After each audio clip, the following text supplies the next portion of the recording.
ډېر د خوښۍ ځای دی چې د اوبو او انرژۍ وزارت په هڅو د اوبو د کیفیت د مدیریت په برخه کې د معاصرو سیستمونو په زده کړه کې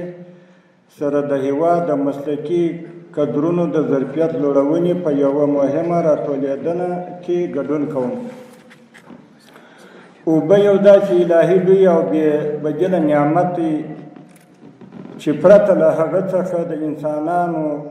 حیواناتو او نباتاتو ژوند د هېوادونو اقتصادي وده او پرمختګ امکان نه لري.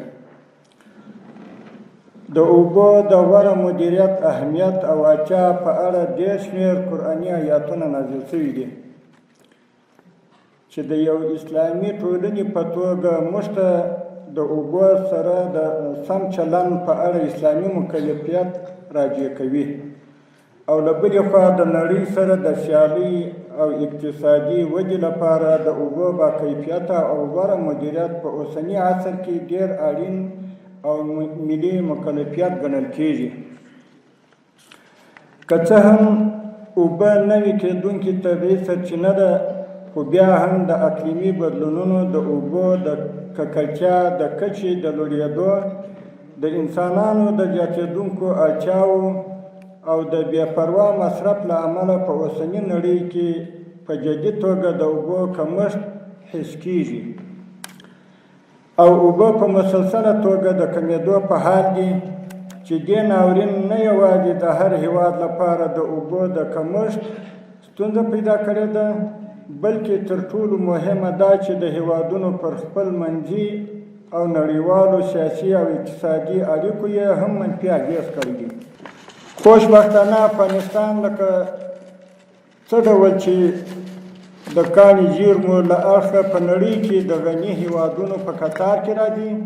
په همدې ډول د اوبو پراخې طبیعي سرچینې او زیرمې هم لري.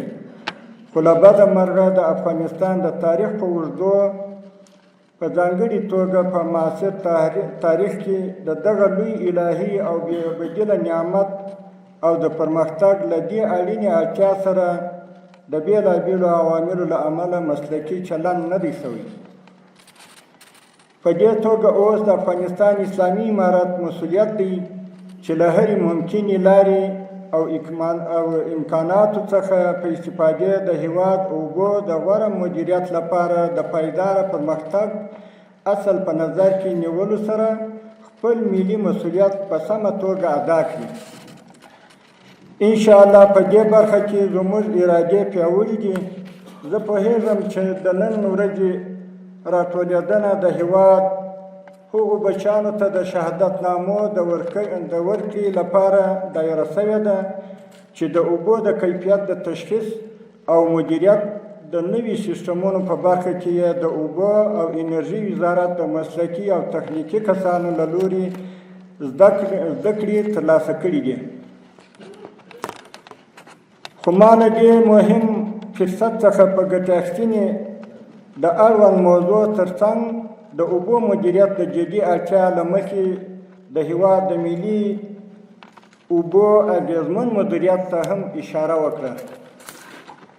زه په خپل وخت د ظرفیت لوړونې د دغه لنډمهالې برنامې څخه